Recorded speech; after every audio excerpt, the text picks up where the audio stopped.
நீங்கள் பார்த்துக் கொண்டிருப்பது உங்கள் விஜய். அர்ஜுனன் எதை தானமாக பெற்றானோ ஐவரும் அதை சமமாக பகிர்ந்து கொள்ளுங்கள்.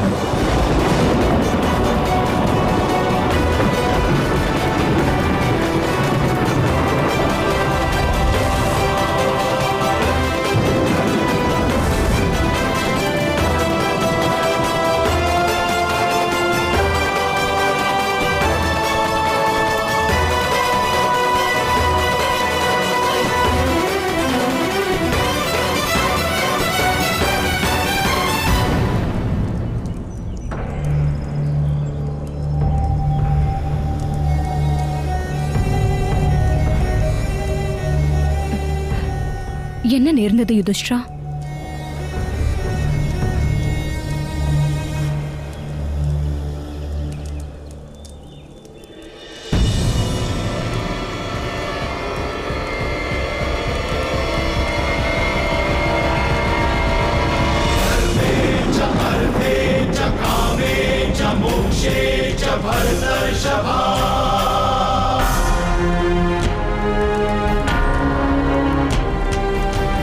हस्ति तदन्यत्र यन हस्ति न तद्क्वचित् यदि हस्ति तदन्यत्र यन हस्ति न तद्क्वचित्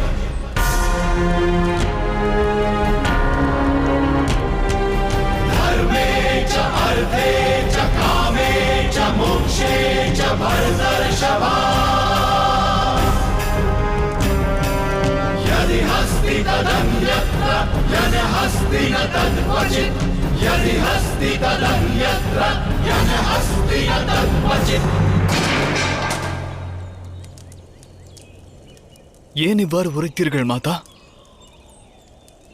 அரசன் துருபதன் புதல்வியைத்தான் நான் தானமாக பெற்று வந்தேன்.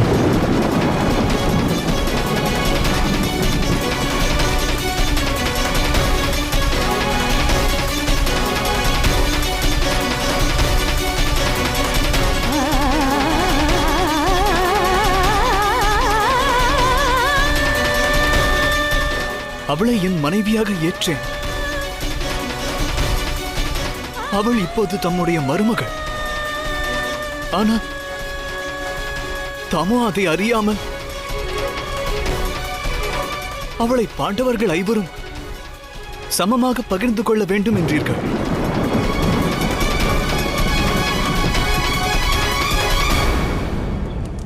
கண்ணிகையானவளை எவ்வாறு ஐவர் பகிர்ந்து கொள்வார்கள் மாதா?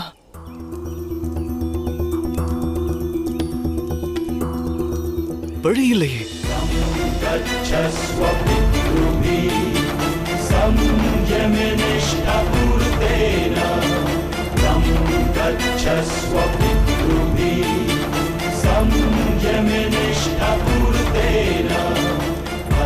திரௌபதி, திரௌபதி, சற்று பொறு.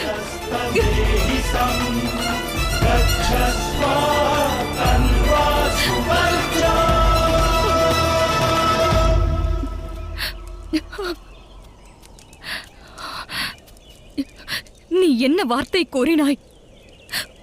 உன் மனைவியாக நீ ஏற்றவளை ஏன் தானமாக பெற்று வந்தேன் என்று கூறினாய்?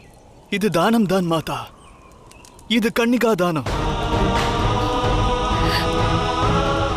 அன்று தாம் என் அனைவரிடத்திலும் அனைத்து தானங்களும் யாசகம் பெறுபவனுக்கு பலன் எனும் அம்சத்தை பெற்றுக் கொடுக்கிறது. இக்கன்னிகா தானம் மட்டுமே வம்ச விருத்தியை வழங்குகிறது என்று உரைத்தீர்கள். அதை உணர்ந்த நகுலன் தம்மிடம் வந்து அண்ணன் அர்ஜுனன் விருத்தி பெற்றார் என்றான். தாம் அறியாமல் கூறினீர்கள் என்று அறிவேன். ஆனால் ஆணை வழங்க வேண்டிய நபர் ஒருவர் அறியாமல் தவறிழைக்க கூடாது. அகிலம் போற்றும் பாரதம் இது இணையில்லாமா காவியம். தர்ம அதர்ம வழியினிலே நன்மை தீமைக்கு இடையினிலே விளையும் போரினில் சத்தியம் வென்றிடுமா.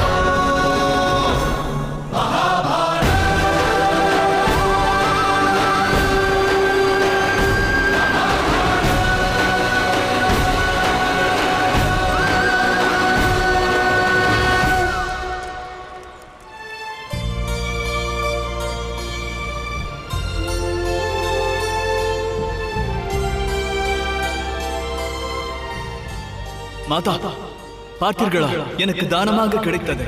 அர்ஜுனன் தானமாக பெற்று வந்ததை ஐவரும் சமமாக பகிர்ந்து கொள்ளுங்கள். அரசர் துருபதன் புதல்வியை நான் தானமாக பெற்று வந்தேன். கன்னிகையான அவளை எவ்வாறு ஐவர் பகிர்ந்து கொள்வார்கள் மாதா?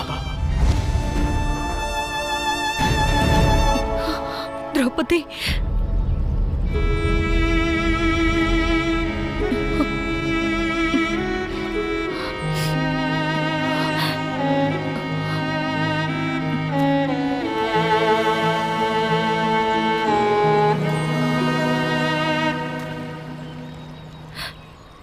திரௌபதி,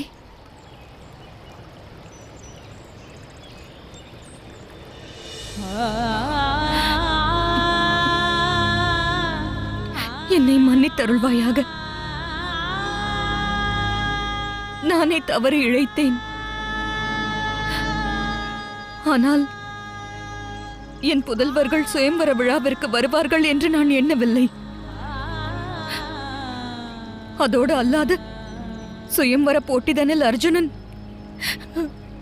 வெற்றி பெறுவான் என்றும் எண்ணவில்லை. தாம் கூறுகின்ற வார்த்தைகளில் மறைந்திருக்கும் பொருள் என்ன தேவி? தம் எண்ணங்களை பற்றி அறியாது தமது புதல்வர் அர்ஜுனர் பெரும் தவறு இழைத்து என் கரம் பிடித்தார் என்று கூறுகிறீர்களா?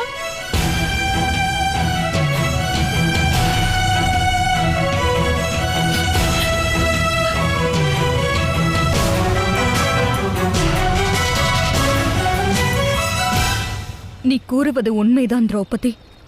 தவறு இழைத்தது நான் தான். என் மீது கோபம் கொள்ளும் அதிகாரம் உனக்கு உள்ளது.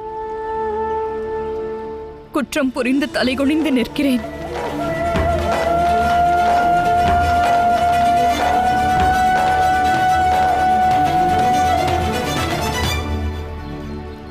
இல்லை மாதா, என்னை மன்னித்தருளுங்கள். தம் மீது குற்றம் சுமத்துவது தவறாகும். நதி வெள்ளம் பசுமையை பரப்பலாம், பல்லுயிரையும் கொல்லலாம். அது நதி நீரின் குற்றம் அல்ல. ஆனால் மாண்டோரும் குற்றம் புரிந்தவர்கள் அல்ல. தவறிழைக்காத நான் ஏன் தண்டனை அனுபவிக்க வேண்டும்?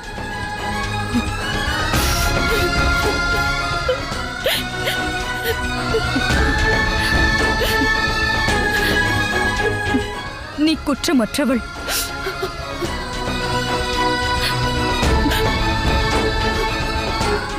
உன்னை எவரும் குற்றம் சாட்ட இயலாது. உன் மனதை வாட்டும் வேதனையை என்னால் புரிந்து கொள்ள முடிகிறது. இழைக்காத தவறு ஒன்றிற்கு ஒருவர் தண்டனை அனுபவிப்பது நரக வேதனைக்கு இணையானதாகும் என்று அறிவேன்.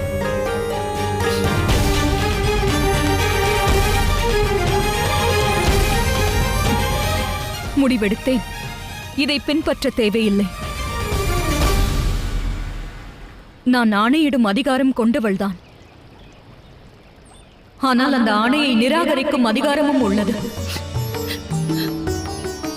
என்னுடைய புதல்வர்களிடம் நானே கூறுகிறேன். எனது ஆணையை அவர்கள் ஏற்க தேவையில்லை.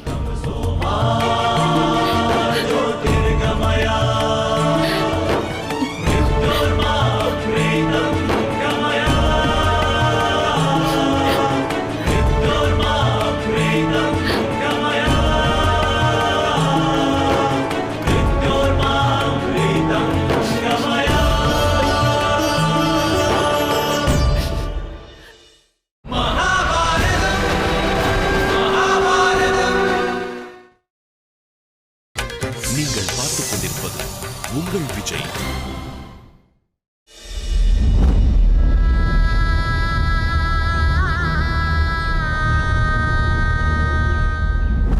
ஜகம் மீதினில் நடப்பவை எல்லாம் நம் விதியின் விளையாட்டா? யார்தான் அறிவாரதனை? நொடிதனில் மாறிடுமே.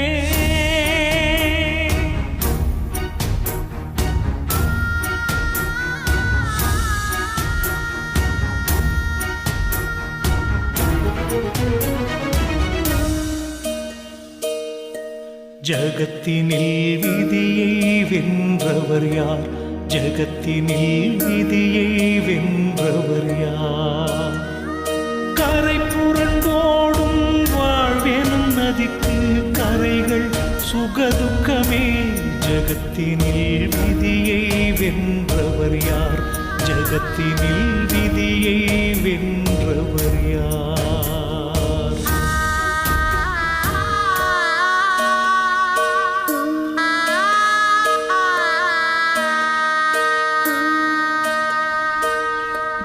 அர்ஜுனா, இக்கணமே நீ திரௌபதியை விவாகம் செய்வாயாக.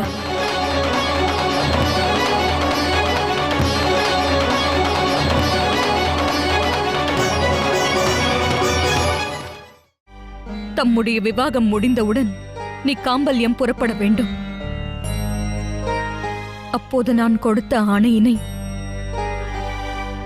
ஓர் துர்சொப்பனமாக எண்ணி மறந்து விடு மகனே. இயலாத மாதா, அது இயலாத காரியமாகும்.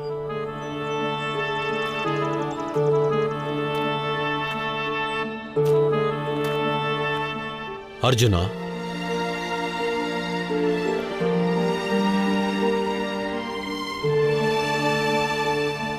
தாயின் அறிவுரையை கேள். எரிமலை குமுறுமாயின் அங்குள்ள ஜீவராசிகள் மலை மீது மோகம் கொள்ளாது, விரைந்து இடம் பெயரும்.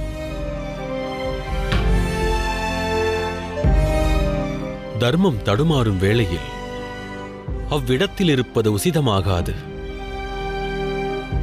புறப்படு அர்ஜுனா.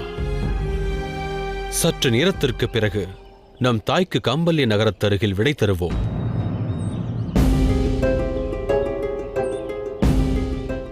விடை தருவீர்களா? என்ன கூறுகிறாய்?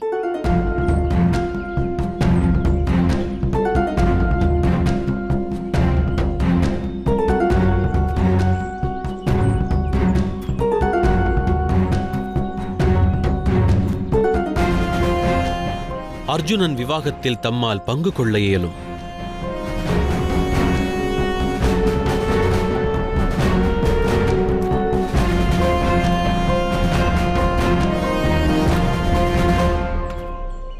அது எம் நால்வராலும் இயலாது தாயே.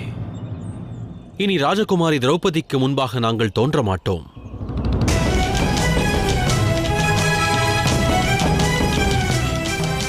நீ என்ன கூறுகிறாய் யுதிஷ்டா? நால்வரும் ஏன் அவள் முன் தோன்றக்கூடாது? தமக்களித்த ஆணையினை அப்போதே நான் தான் நிராகரித்து விட்டேனே. அப்படி இருக்க ஏன் இந்த முடிவு? ஆணையை தாம் நிராகரிக்கலாம் தாயே. ஆனால் வெளிப்பட்ட சப்தம் இல்லை என்றாகாது.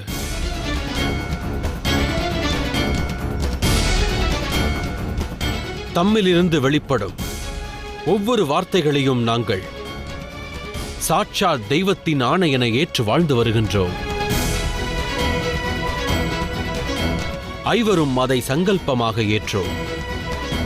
தாம் கூறிய ஆணையை கூறவில்லை என்று தாம் நிராகரித்தாலும் அது பொய்யாகாது.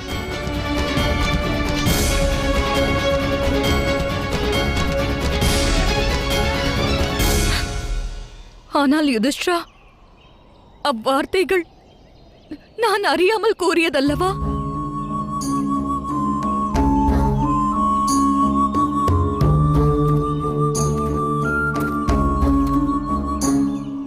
அன்று சிரவணனும் அறியாமல் தான் கணை தொடுத்தான்.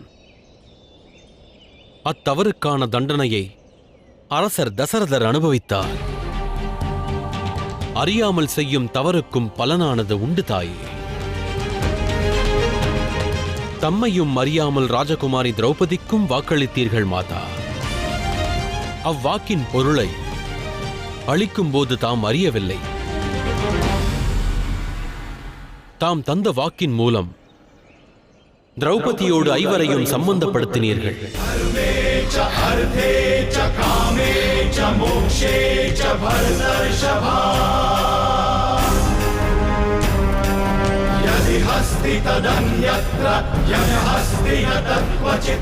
எமக்கு தம் வாக்கு தெய்வ வாக்கு ஆதலால் தர்மம் சங்கடத்தில் ஆழ்கிறது.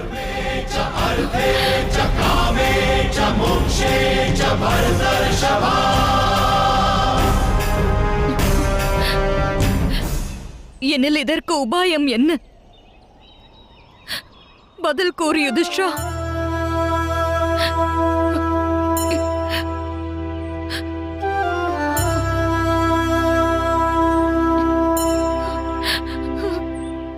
பதில் கூறுங்கள். யாரேனும் பதில் கூறுங்கள். இதற்கு உபாயம்தான் என்ன? யுதிஷ்டா, பதில் கூறு.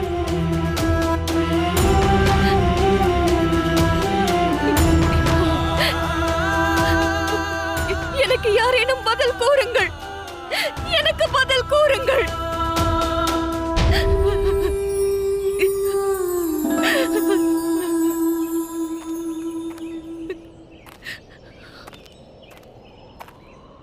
கன்னிகை ஒருத்தியை 5 கணவர்கள் பங்கிடுவது இயலாத காரியமாகும். தர்மம் சங்கடத்தில் ஆழ்ந்தால் வழி தவம் ஒன்றே ஆகும். நால்வரும் தவம் செய்யலாம் என்று முடிவெடுத்தோம் தாயே.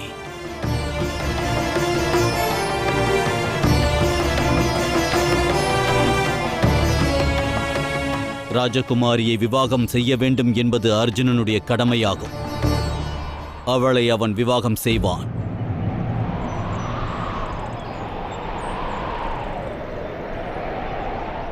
மற்ற நால்வரும் துறவரம் மேற்கொள்வோம்.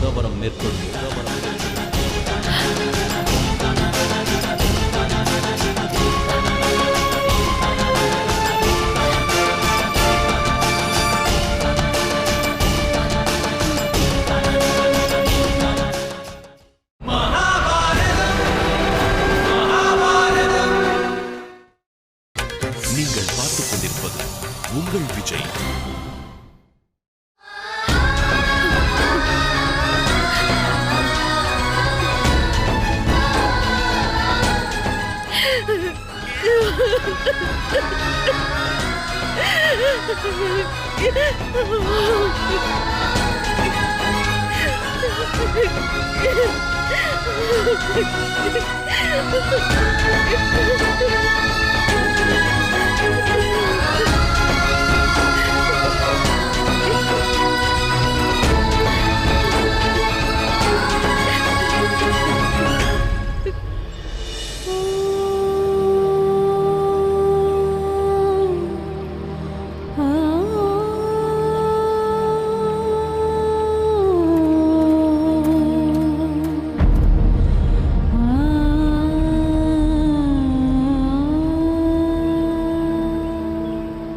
ராஜகுமாரி,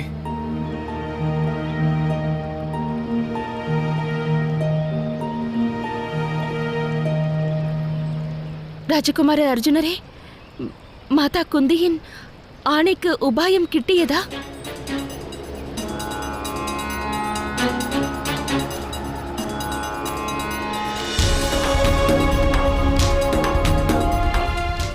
தானியத்தில் கல் இருந்தால் அதை அகற்றிவிடலாம். ஆனால் தானியம் கடல் மணலில் சிதறிவிட்டால் அதை பிரித்தெடுப்பது இயலாது. அதுபோலவே சில சூழ்நிலைகளுக்கு உபாயம் தேடுவதென்பது கடினமான காரியமாகும்.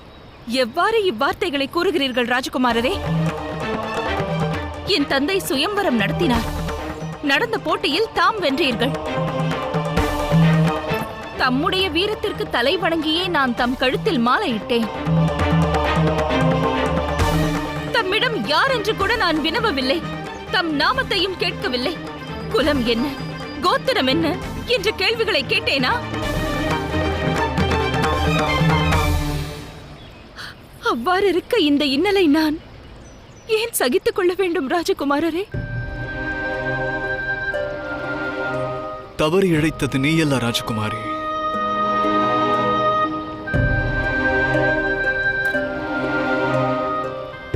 என்னை பொறுத்தவரை இது விதியின் விளையாட்டு. விதி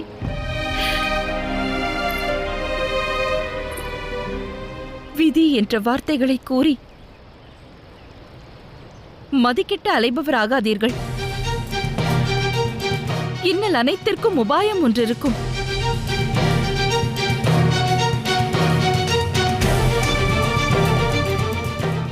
இன்னலான சூழலை என் தாய் உருவாக்கிவிட்டார்கள். ஒரு வாக்கினால் வாழ்வின் போக்கையே மாற்றிவிட்டார். ஆனால் அவர் அந்த வாக்கினை அறியாமல் தந்தார் என்பதை மட்டும் அறிவேன். என்னிடத்தில்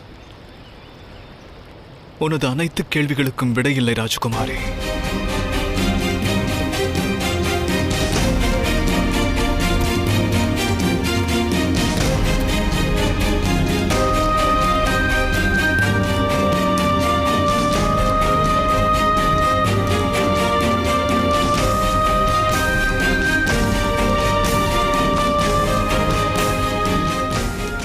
உம்மிடம் ஒன்று வேண்டுகிறேன்.